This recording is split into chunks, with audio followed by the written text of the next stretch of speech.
Welcome, everybody, to the Generation Talk podcast. I'm your host, Chelsea, and today we will be discussing the impact social media has on our lives. But before we get started, I would like to introduce our guest speakers, Ryan, Hi. Tutu, Hello.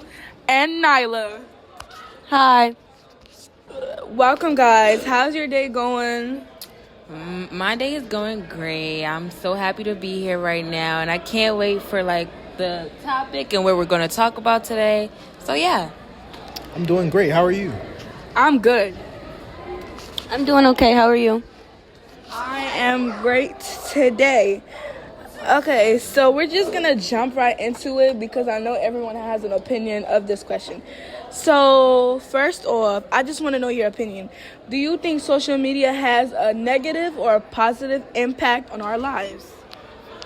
I think it has a positive and negative impact on our lives. Not only do people receive information faster, educating the masses, but they get to interact with new people. According to Newport Academy website, a report released by Common Sense Media on social media's effects on teens, about half of the 1,500 young people surveyed said social media experiences are very important to them in order to get support and advice. They feel less alone and they express their creativity more often. Well, this is staying in touch with your friends and family members and things like that. The downside, however, is it's very harmful, not only to the youth but adults too. From propaganda to making people have unrealistic views of beauty. For example, social media used to expose teens to cyberbullying, body image issues, tech addiction, and results in less time spent doing healthy real-world activities.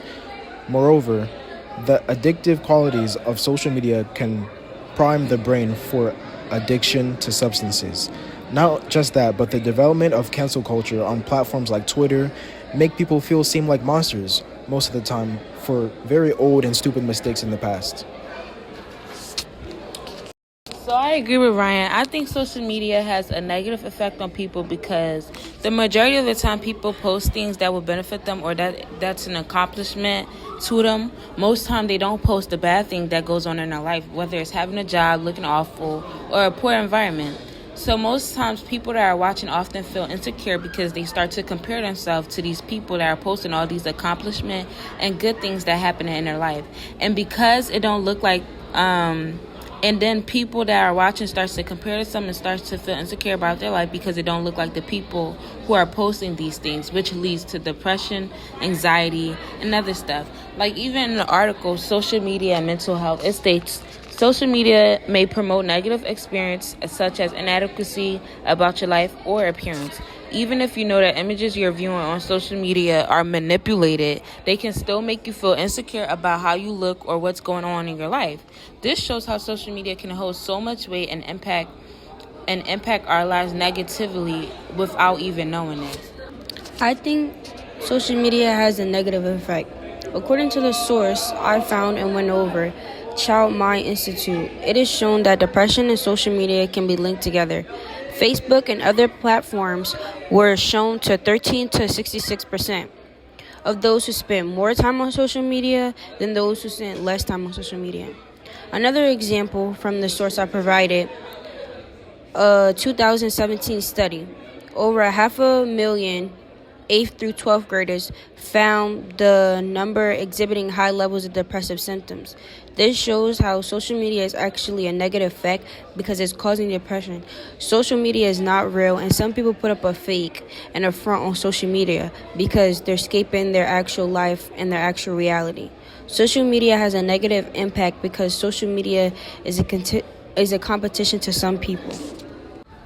As for me, I agree with you guys, but I also kind of agree to disagree because according to Institute CareerGuide.com, they believe that social media do have a positive impact on others, and I believe that too. They believe that it is able to maintain students' relationship with friends and family, work together on projects, access educational materials, get job advice, connect with mentors, and many more.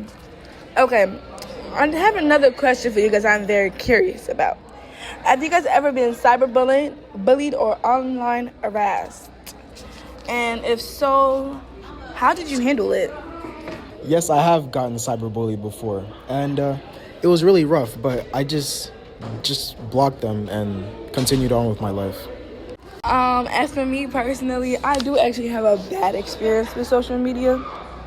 So basically, this happened a while ago when I was a freshman, my freshman year of high school, and I think I got into an altercation with a bully. And hours later, I go online to check my social media, and I was scrolling through the Lookalike page, which is a page where students who attend that school are being compared to like cartoon characters or animals. And I see my face on there, and I was being compared to a Sesame Street Muppet. When I saw that, my heart dropped to the floor, and I was in the shower, and I started crying in the shower. My mom caught me crying, and she felt like really bad. She told my dad, and like they were trying to make a big deal out of everything, like trying to call the school, basically make it into a big deal. And I told my mom not to call the school because I feel like if they do that, I feel like kids are gonna bully me in school. And like the way I handle the situation is like I didn't really do anything about it. If truth being told, I feel like I could have handled it better and like did some other stuff, like try to, contact who owns the page and, maybe even bring the school into it, but I didn't want to bring anybody into it because I didn't want to, the situation to get worse than what it already was. But, yeah. Okay, yes, I actually have gotten cyberbullied before. I will share, my story with y'all, so even though it is embarrassing and stuff, but I'll still share it.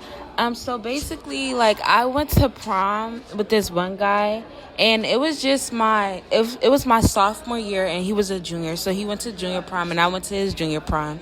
And, it was junior prom, so, what I wore wasn't, the best because I'm still a sophomore. I wasn't going to do too much or nothing. But for some reason, the school had made, a prom page, and they posted people prom outfits and stuff, and because my outfit or dress wasn't the best looking, they posted me on there, and people made so much hate comments. They was talking about my outfit, they was talking about my dress, making fun of me. I could not open Instagram or be on no social media app for a week. I didn't even go to school for 2 days because it was so embarrassing, and I just couldn't see I just couldn't thinking about it, talking about it just bring back so many memories, and it's triggering, but it's okay because I just want to know that I do feel like cyberbullying is real, and I feel like these are some of the reasons why I say social media sometimes have a negative impact on people. And I didn't really handle it too well, obviously, because like I said, I didn't come to school for 2 to 3 days. I wasn't on Instagram, wasn't on no social media app because I was just embarrassed. So, that's one of my cases. Wow, you really changed my point of view on social media and what I think about when it comes to social media and the impact it has on people. It changed my perspective. But, yeah, that's really it. Thank you guys for joining me on today's podcast. Thank you for having me. Thank you so much for having me. I had a good time. Thank you. Great time. I'm loving what you're doing. Keep doing your thing, and feel free to invite me next time because I love this podcast. So don't forget to tune into Generation Talk podcast. Yep, that's what she said. Do not forget to tune in. Toodaloo, bye.